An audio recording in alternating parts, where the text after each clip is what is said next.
21-এর গর্জন, আর সেই গর্জন থেকে তৃণমূল সুপ্রিমোর বার্তা, দুরকম বার্তা। এক বার্তা তৃণমূল কর্মী সমর্থকদের একেবারে তৃণমূল স্তরে, আর এক বার্তা দিল্লির জন্য। তো তৃণমূল স্তরে কোন বার্তা? দুর্নীতি রুখতে কড়া বার্তা দিলেন মমতা বন্দ্যোপাধ্যায়। 26-এর আগে জনপ্রতিনিধিদের সতর্ক করলেন। তৃণমূল কংগ্রেস আমরা মানুষের সামাজিক বন্ধু হব।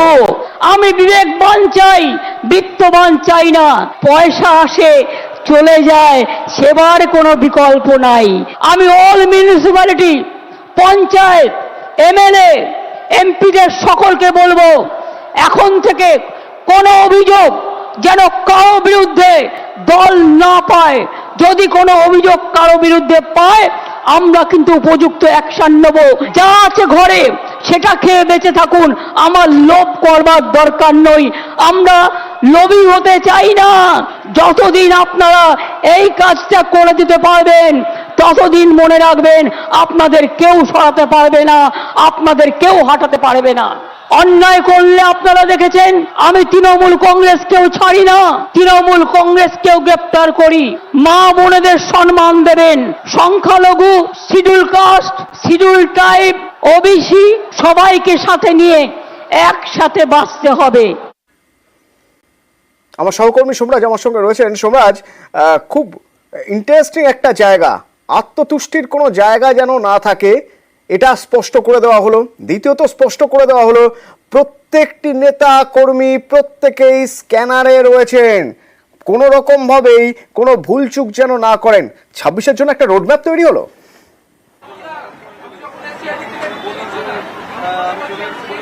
দেখো, অবশ্যই তার কারণ সদ্য লোকসভা নির্বাচন শেষ হয়েছে। সেই লোকসভা নির্বাচনের ক্ষেত্রে দেখা গেছে যে বেশ কিছু মিউনিসিপ্যালিটি এলাকায় তৃণমূল কংগ্রেস অনেকটা বেশ কিছুটা জায়গায় পিছিয়ে রয়েছে।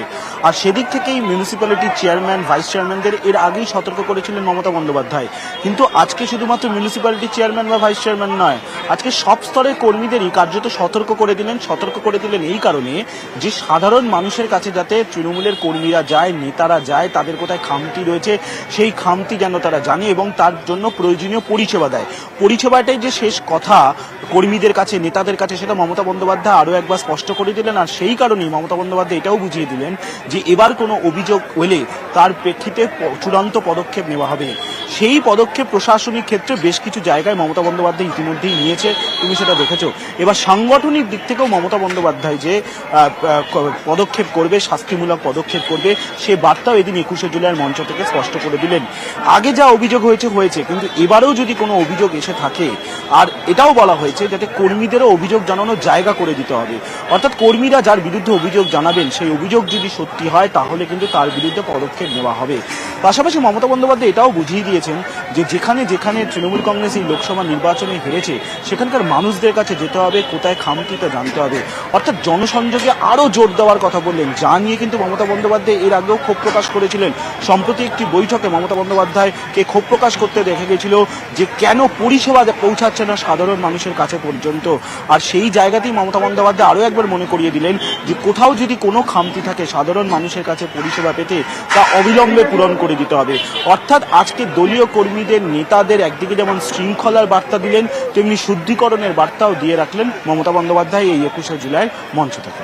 সবাই এই যে বিত্তবান নয় বিবেকবান হতে হবে, এই প্রসঙ্গ একটু জানতে চাইবো। তার কারণ যদি কেন্দ্রের বিরুদ্ধে বঞ্চনা, দুর্নীতির অভিযোগ তৃণমূলের হাতিয়ার হয়ে থাকে অন্তত 2021 বা 2024-এর লোকসভা নির্বাচনের ক্ষেত্রে, সেক্ষেত্রে বিজেপি, সিপিআইএম, কংগ্রেস এদের টার্গেট ছিল, ইস্যু ছিল দুর্নীতি, কাটমানি। বারবার এই কয়েনেজগুলো ভোটের বাজারে উঠে এসেছে।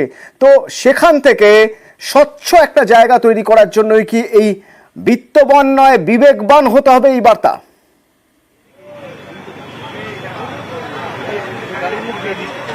একদমই। দেখো, সাম্প্রতিক সময় বারবারই শিক্ষক নিয়োগের দুর্নীতিকে হাতিয়ার করে বিরোধীরা যেভাবে লাগাতার তৃণমূল কংগ্রেসকে আক্রমণ করেছে, সেক্ষেত্রে বারবারই কিন্তু তৃণমূল কংগ্রেস অস্ত্রশস্ত্রের মধ্যে পড়েছে। সে শিক্ষক নিয়োগ থেকে শুরু করে এমনকি রেশন দুর্নীতির অভিযোগ থেকে শুরু করে বিভিন্ন ইস্যুকে সামনে রেখে বারবারই কিন্তু তৃণমূল কংগ্রেসের বিরুদ্ধে সুর তুলেছেন বিরোধীরা। এ রাজ্যে এসে যখন লোকসভা নির্বাচনের প্রচার চলছিল, সেই সময়েও কিন্তু প্রধানমন্ত্রী নরেন্দ্র মোদী থেকে শুরু করে স্বরাষ্ট্রমন্ত্রী অমিত শাহ বিভিন্ন ইস্যুকে সামনে রেখে কিন্তু বারবারই সরব হয়েছে। আর সেই জায়গা থেকে তৃণমূল কংগ্রেসের দলের নেতাদের কর্মীদের মধ্যে যাতে স্বচ্ছতা বজায় থাকে, অর্থাৎ কেউ যদি কোনো অভিযোগ না তুলতে পারেন, আঙুল তুলে যাতে কেউ অভিযোগ না তুলতে পারেন, সেই কারণেই মমতা বন্দ্যোপাধ্যায়ের এই বার্তা বলে রাজনৈতিক মহল মনে করছে। বিশেষ করে যখন 2026-এর নির্বাচন রয়েছে আর 1.5 বছরও বাকি নেই, সেক্ষেত্রে দলকে যাতে স্বচ্ছতার মধ্যে দিয়ে পরিচালনা করা যায়, অর্থাৎ আর এই ধরনের কোনো অভিযোগ না ওঠে যে অভিযোগে শাসক দলের অস্বস্তি হয়, খোদ মমতা বন্দ্যোপাধ্যায়কে তার উত্তর দিতে হয়, এই ধরনের কোনো পরিস্থিতি যাতে না আসে 2026-এর বিধানসভা নির্বাচনের আগে, সেই কারণেই এবারের 21শে জুলাইয়ের মঞ্চ থেকে মমতা বন্দ্যোপাধ্যায় এই বার্তায় দিয়ে দিলেন বলেই রাজনৈতিক মহল মনে করছে।